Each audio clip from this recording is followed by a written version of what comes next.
Welcome to Rewiring the Muse, the podcast. So I say podcast because as we make documentary film, oftentimes we are interviewing really interesting people for at least 45 minutes to an hour. And so much of that, up to 95, 98% of that great dialogue is left on the edit room floor. So as I've been editing together the Rewiring the Muse documentary series for the YouTube channel, I've also been keeping the long-form unedited interviews to share with you in the form of podcast. And today's episode is really exciting for me because I get to speak to one of my own heroes, legendary guitarist Rick Mitarotonda from the band Goose, one of my absolutely favorite live bands to see. The guys in Goose just know how to jam, they know how to improvise, and from the perspective of an audience, it looks like they're in flow state all the time. I get to sit down with Rick and really talk vulnerably and openly about his experiences entering flow, some of the different tips and tricks that he's been able to do to be able to keep himself creatively whole, and some of the different things that he's been able to do to pull himself out of certain creative ruts over the span of his creative career. It's a really awesome conversation. Awesome in the fact that he was so generous to give me this time. This was after I saw them night one at a Washington, D.C. show on a 2-night run from me. So I was already completely stoked from the show the night before. And right after this interview, the second show started. So this is the raw footage from the interview that you will see clips of in the very first episode of Rewiring the Muse called Mentors. Hope you enjoy.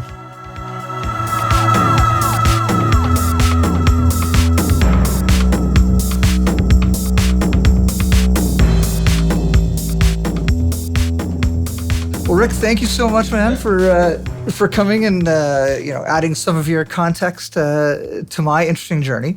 Back in the beginnings of COVID, I ended up getting what they call long COVID. All it was for me was a year of being exhausted, and I think a lot of people can relate to that. Sure, certainly can. You probably as well, right? And the most disappointing spiritual thing for me was it felt like every creative muscle in my body atrophied as well. Not a lot of people were talking about that, the impact on creative people of the isolation of the pandemic. But it was probably 2 years of me having struggles creating again. I play drums in a band, I'm a filmmaker, a whole bunch of creative endeavors. Mm-hmm. But a lot of it took a fair bit of effort with minimal results, if you will. Yeah, I could actually talk a lot about that. Please relate to that in a pretty deep way, actually. It's been a long road. I got sick when I was 2021, like Epstein-Barr virus. Kind of, it started as like a mono thing, but just never went away. Morphed into sort of like a chronic fatigue thing, you could say. So the way you described your journey of that fight of, because when your systems start to shut down in certain ways, there are certain things that go right away, and creativity's on that list, because your body's just kind of like working on the base functions, and you lose your zest for a lot of things, and creativity's kind of the first thing that goes. So it's been like it's obviously been a long journey since then, for me at least. And there's been moments of flow happening, and then there's been a lot of moments of fighting, and it's just kind of been a battle in a lot of ways to find my way into myself, I guess, despite like through that lack of energy and lack of life force, you could say. Has there been any identifiable practices that you've been doing you've been noticing has been working to rebuild that? Yeah, I've done a lot of weird things, because I started with all like the traditional, doctors and specialists and things like that, and they all just, there was nothing that they really had to offer. So then I went into all these alternative things and did a bunch of weird things for years.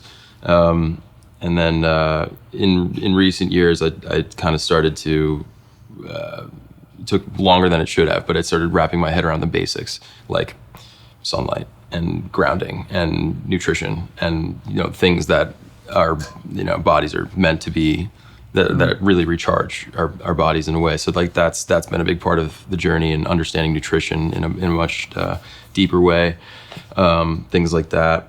And this year I've kind of embarked on a bit of a detox journey, and like my mindset shifted to more cleaning, and that kind of thing. And I think throughout that, there's obviously the physical layers, which I'm talking mostly about, but then there's, the mental, emotional layers that are tied to the physical.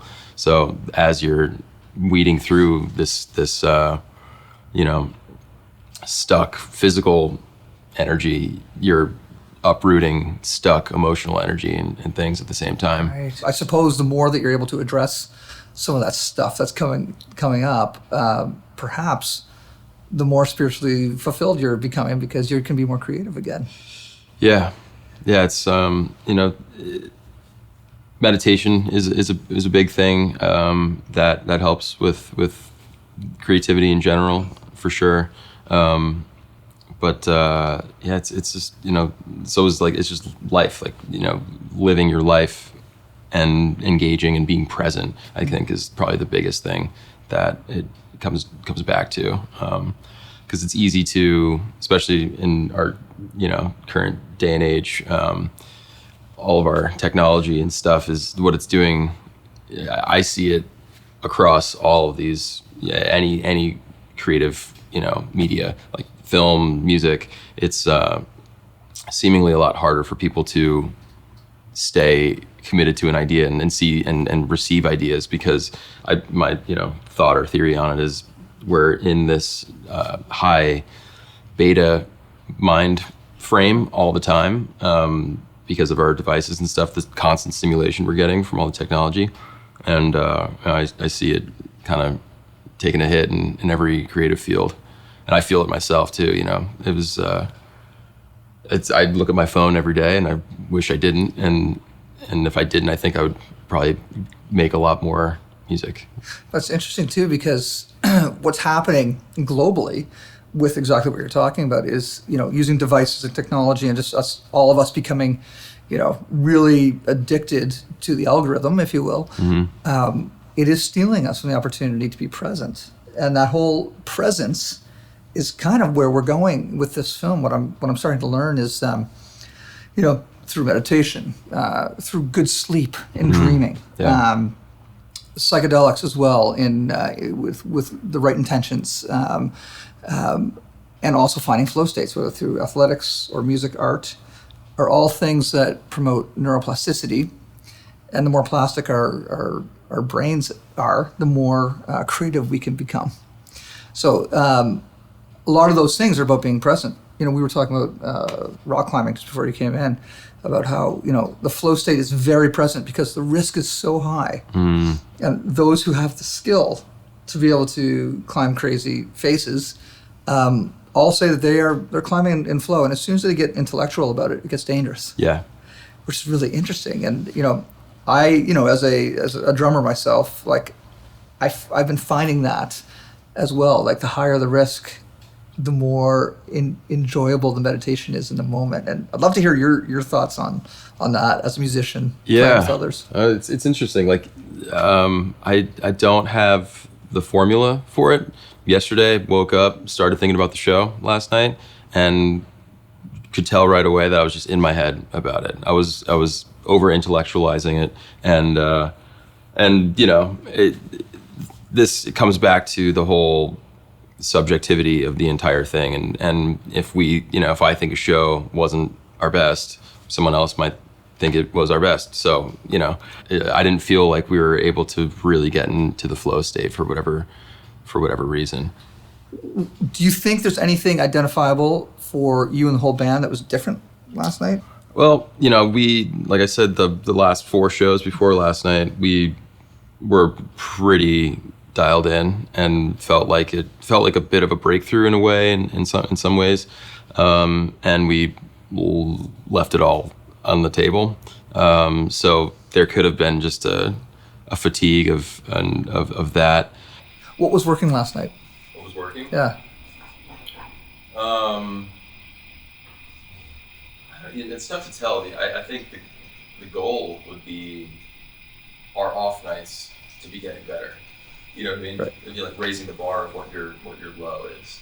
And while we're out here, we just toured for a month in September, and then I've been out for past 3 weeks. So, we've been playing a lot of shows recently, and having perspective on it.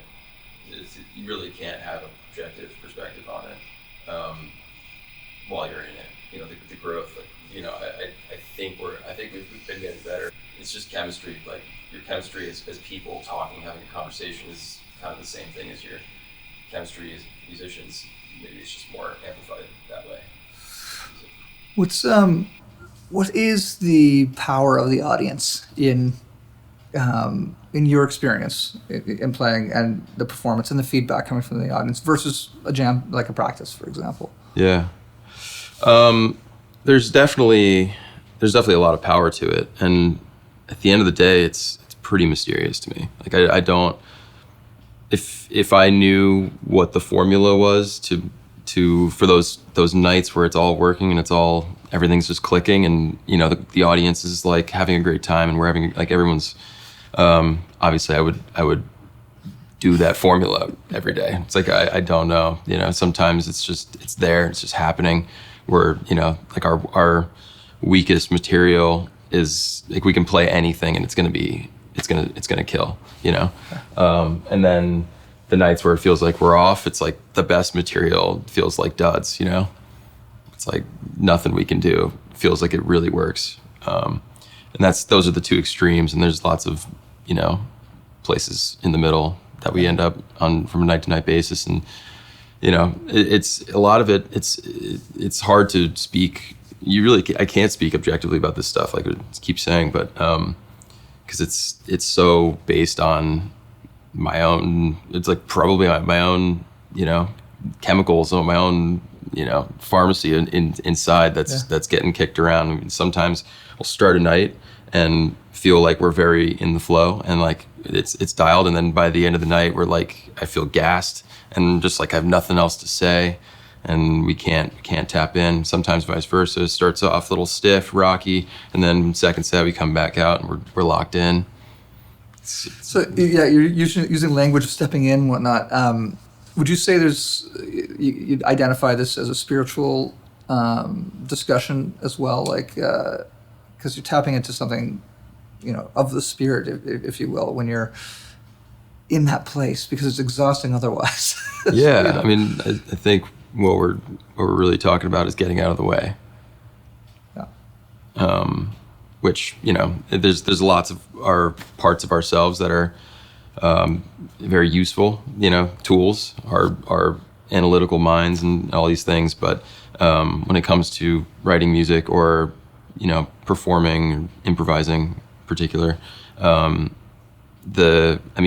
with writing songs, the songs that I've written that are the most compelled by throughout time are the ones that I don't even remember writing.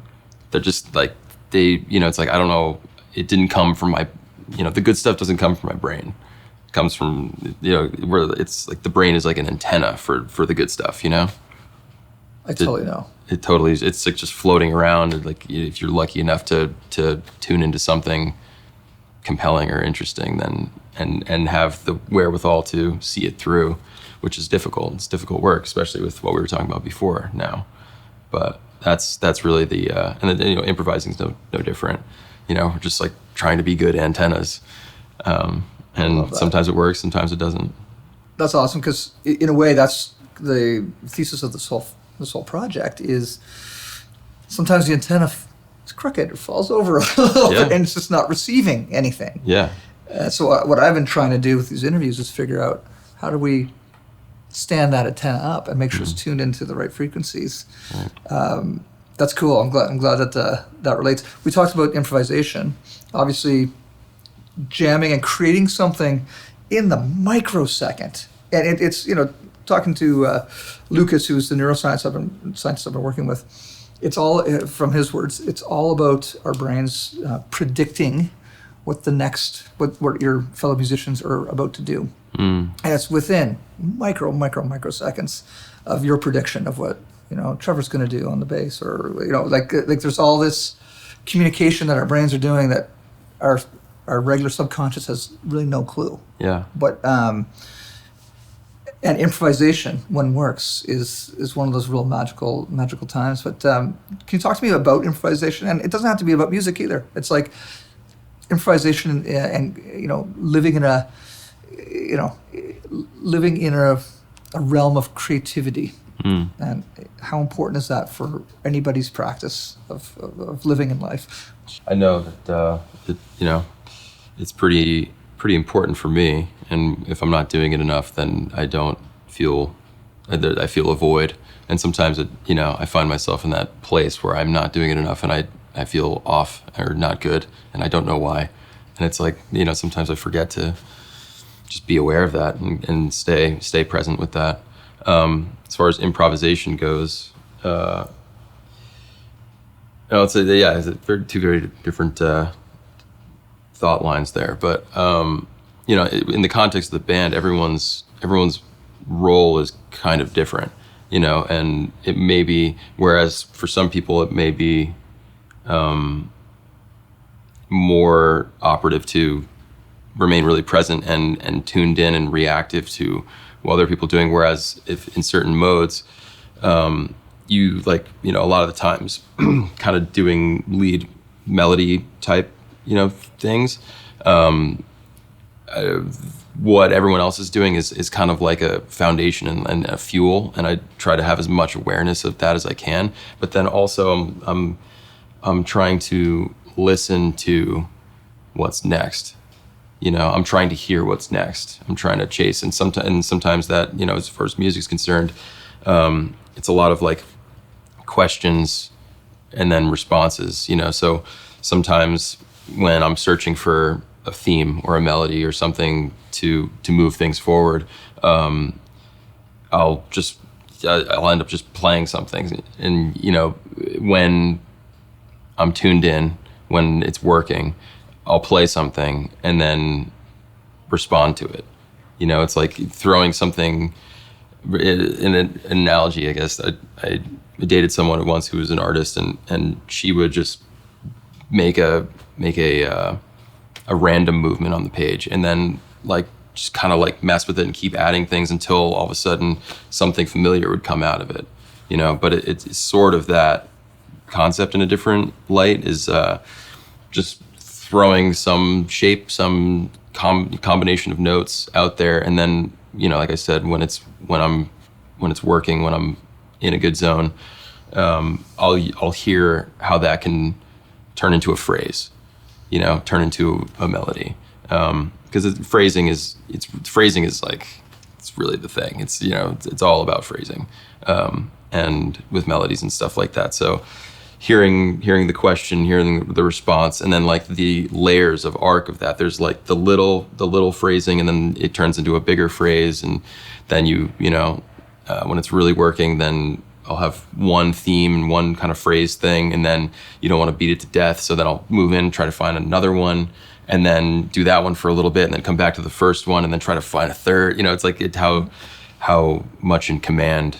It all depends on how much in command, because other times when you're not in command, you're just throwing stuff around and no idea. And sometimes people like that, when we've talked about this recently, and Jerry used to talk about this. There's one clip Cotter sent me actually after we played what we deemed was just an awful show. He sent me a clip of Jerry talking about this exact thing. It was basically the same exact conversation we had. It's like, it's a terrible experience for us because we're just really uncomfortable trying to connect with each other, trying to connect with ourselves, trying to find anything of substance, to our perception to play, and just feel like we can't do it no matter what. So the end result is us just fighting. And sometimes it seems like people really love that because it's one, totally different from what we normally do. When we do feel like we're in command, it's like it just ends up sounding very different and out of control probably. And I think maybe that's what a lot of people like about this kind of music is that it is free and out of control sometimes, you know, and is like people want to go to these strange places, you know. Well, absolutely. And it's like, because you are literally creating brand new pieces, same song, sure, but like they're brand new works every single time that you guys, you know, play in that way. The sense of community, community being, you know, the few of you on stage playing together, as opposed to the isolation of, you know, playing by yourself. Anything you can speak to that and the importance, not saying one way is better than the other, but in that, you know, constant search for trying to get into that flow state, how important is it to be in communion with others, including with the audience? I think they're both very important. I find a lot of value in both. You know, when it comes to writing, solitude is generally where the like those voices in me start to speak more, when things are quiet and things are slow and things are open, and usually when I start to get more inspired in that way when I'm on my own. But then when it comes to doing the band and that all of that energy, it's all about the circuit, you know, the chemistry. And it really is a circuit. I've been in a lot of bands, and this band's gone through a lot of changes, and I've you know, being at like the helm of that, I've become it's been a very fascinating thing observing the changes. You know, anyone that comes in or out of the circuit affects the entire circuit, you know, even if they're doing something seemingly, you know, mundane or not as critical as other things. It's like, it really creates this, it affects the whole of the energy. You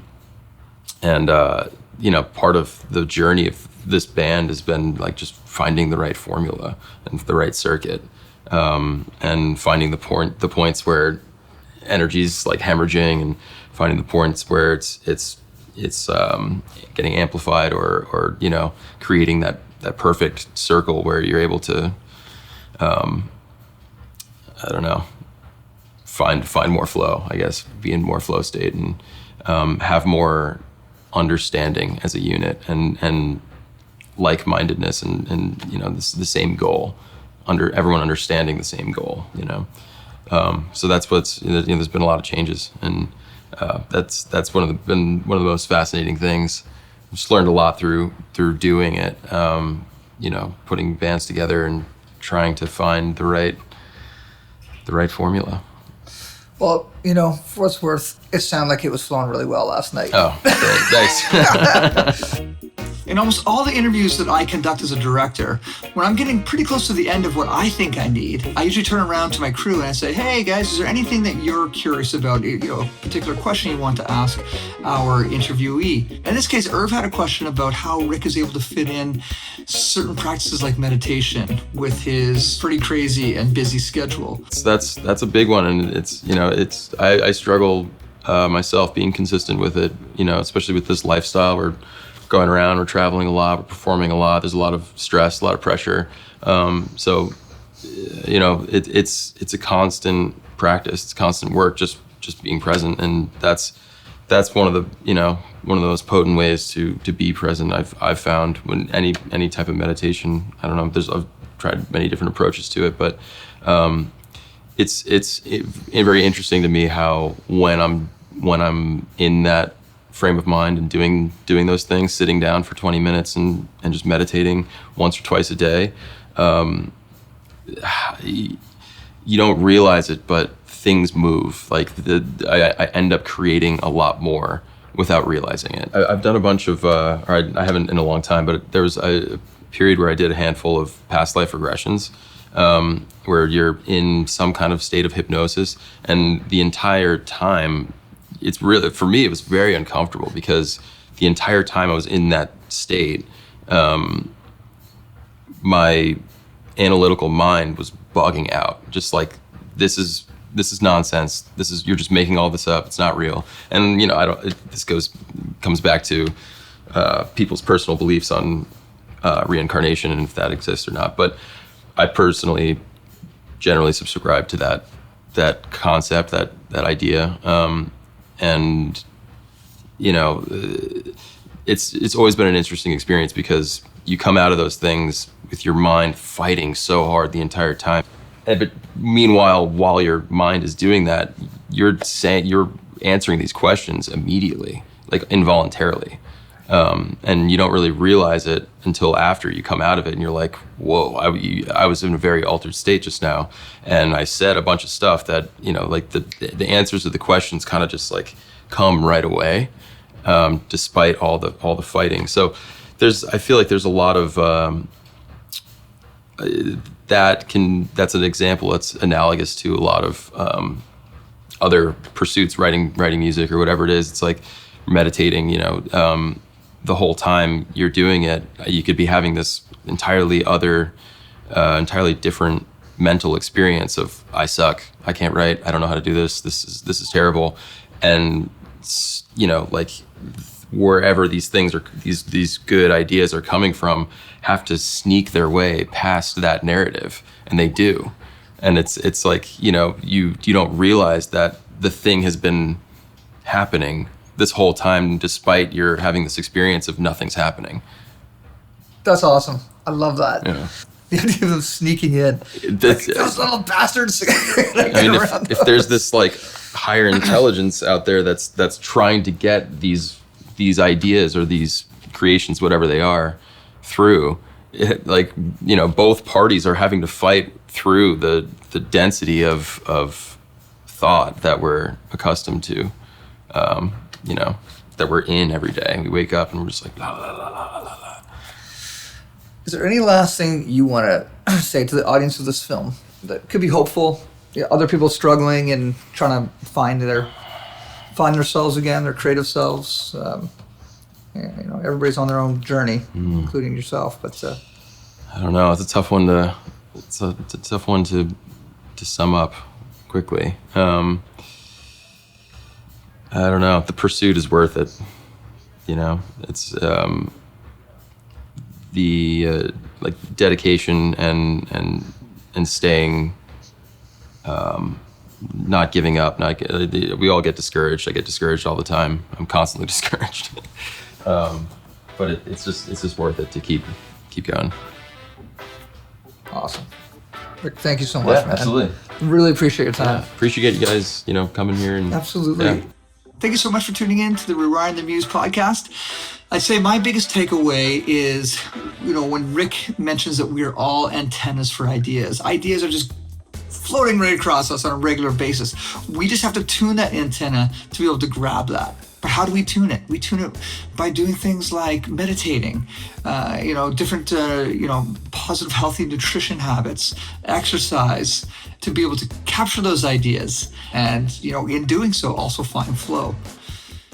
It has been an awesome opportunity to speak with Rick this week. And I hope that you enjoy this podcast and really hope that you tune in. Please do like and subscribe this video if you don't mind, but subscribe to the channel.